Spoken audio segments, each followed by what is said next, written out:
Oke pemirsa, di segmen kali ini, di segmen terakhir ini masih ada beberapa pertanyaan yang masih ingin saya tanyakan ke Kak Gilang. Oke, langsung aja ya.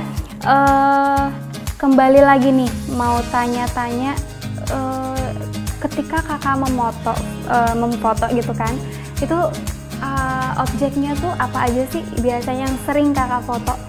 Kita sering itu objeknya orang ya, model. Nah, kalau di studio ya kan itu kebanyakan orang-orang foto rame-rame ya kan sama teman-temannya. Sedangkan kalau outdoor itu biasanya kita pas nikahan, resepsi gitu kan, tiap hari Minggu. Udah itu aja. Kalau misalkan di studio kakak sendiri nih kak ya, spesialisasinya tuh apa? Ada berapa? Kita spesialisasinya itu model ya kebanyakan ya, cuman fotografi ya kan, itu model-model ya kan. Nah yang satunya itu video itu menjerumus ke sinematografi. Sinematografi. Ya, sinematografi itu kita buat seolah-olah kayak sesuatu film ya kan, kayak konsep, ada konsep mulai pertama, yang tengah, akhir ya kan. Tapi kalau yang video itu biasanya nggak ada. Nggak ada konsep. Oke. Kalau misalkan sinematografi itu biasanya digambarkan kalau misalkan resepsi itu ada dari dia hantaran, dari dia pokoknya sampai ke tahap dia resepsi nanti gitu. Oke. Nah, kalau untuk video sendiri itu ada beberapa apa ya Kak ya? Berapa jenis sih? Kalau video itu ada video apanya nih? Yang biasa kakak pakai di job kakak? Oh, yang kita sering itu biasanya sinematografi. Video syuting itu agak jarang. Oh gitu. Kenapa? Video syuting biasanya kebanyakan bosan orang nonton. Kalau sejam kan itu aja. Tapi kalau yang sinematografi kita ada konsep. Bahkan mulai keluar dari acara ya kan, sebelum acara seperti kayak pacaran dulu ya kan. Videonya yang kayak senang-senang ya kan. Jalan-jalan di mana pakai balon gitu kan. Terus tunangan, lamaran itu ya kan, lamaran terus akad nikah, habis akad nikah siraman, mandi-mandi, pengajian biasanya, lanjut ke resepsi. Selama kakak udah berapa lama sih kakak menggeluti ini? Kalau yang bisnis bener-bener bisnis yang jasanya ini baru 1 tahun kita. Iya. Oke, nah di antara rentang 1 tahun nih kak ya, kakak pasti juga bersaing nih dengan yang sudah lama menggeluti dunia fotografer ini ya kak ya, dunia jasa fotografer. Nah, kira-kira pengalaman yang udah kakak lewatin itu boleh dong diceritain sama pemirsa di rumah? Pengalaman kita tiap project atau tiap ada objek foto itu kan, itu beda-beda tergantung situasinya. Ketika hujan ya kan, hujan kita harus menyesuaikan lampu lighting kita ya kan, posisi kamera biasanya kan tempias biasanya. Nah itu merembes gitu ya, satu itu ya kan. Terus suasananya agak gelap, mendung ya kan. Terus kalau ketika hari cerah, sinar matahari itu langsung shoot ke pelaminan misalnya ya kan, atau sebagian yang terang, sebagian gelap ya kan. Itu aja sih.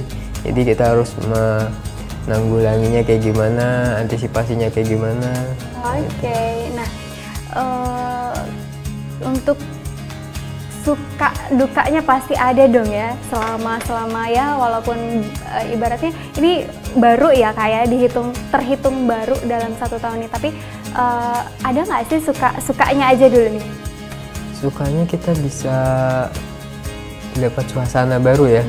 Ketika kita bosan di studio, kita bisa keluar ke lapangan. Ke lapangan kita ngelihat orang, ada inspirasi baru ya kan.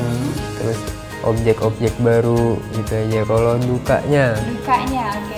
Kalau dukanya kita apa yang kita inginkan di studio, yang kita sudah briefing sebelumnya, terus kita ke lapangan itu beda, tidak sesuai dengan kenyataan. Itu aja. Oke deh. Nah, kalau misalkan nih di usia semuda kakak ya kan, pasti dong ada moto hidup nih. yang kakak pegang sampai sekarang kakak sukses membangun sendiri? Ya, moto kita belajar dari kesalahan sebelumnya. Kita harus termotivasi ke depan, termotivasi terus belajar. Orang bisa, kenapa kita enggak? Oke, itu pemirsa di rumah, itu patut kita pelajari nih, patut kita ambil inspirasi dari seorang Kak Gilang. Jadi tadi belajar dari orang lain bisa, kenapa kita enggak? Iya.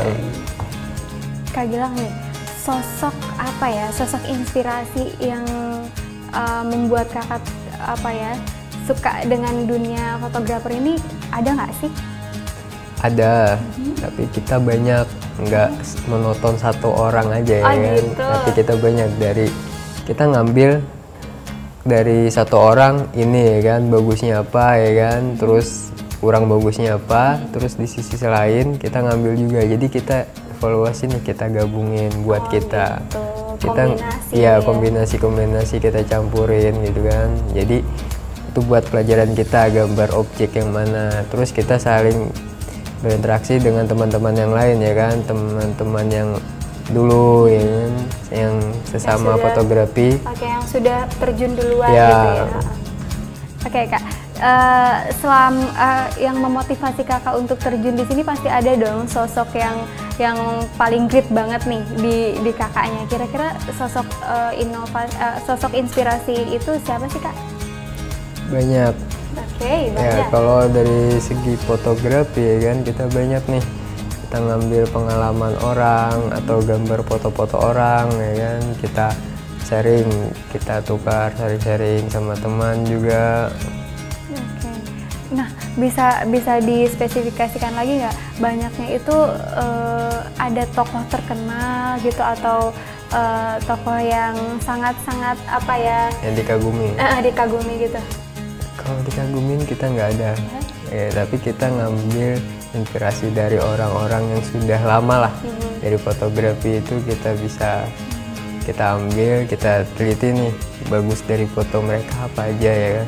Tapi itu beda-beda, tiap orang kan ada jenisnya masing-masing. Ada yang bagian pemandangan aja, alam ya kan, terus air terjun, terus bagian objek yang benda-benda mati, terus kayak model, foto model. Nah, kita ngambil kalau kita butuhnya, perlunya ya kan, buat model kita yang di model itu kita ambil. Jadi orang yang beraliran model kakak ambil gitu ya. Oke deh pemirsa, itu tadi sekilas panjang lebar kita ngobrol-ngobrol bersama Kak Gilang. Oke, makasih banyak Kak Gilang nih udah meluangkan waktunya, udah berbagi inspirasi juga buat teman-teman sahabat profesiku di rumah. Semoga Kak Gilang kedepannya tambah sukses lagi, tambah bisa cemerlang lagi dan tambah dikenal oleh masyarakat khususnya di luar Kabupaten Tabalong. Oke deh. Nah, bagi pemirsa yang ingin memberikan kritik, saran, atau masukan untuk program profesiku berikutnya, bisa mention atau hubungi alamat kita di bawah ini. Saya Andel, sampai berjumpa di episode berikutnya. Bye!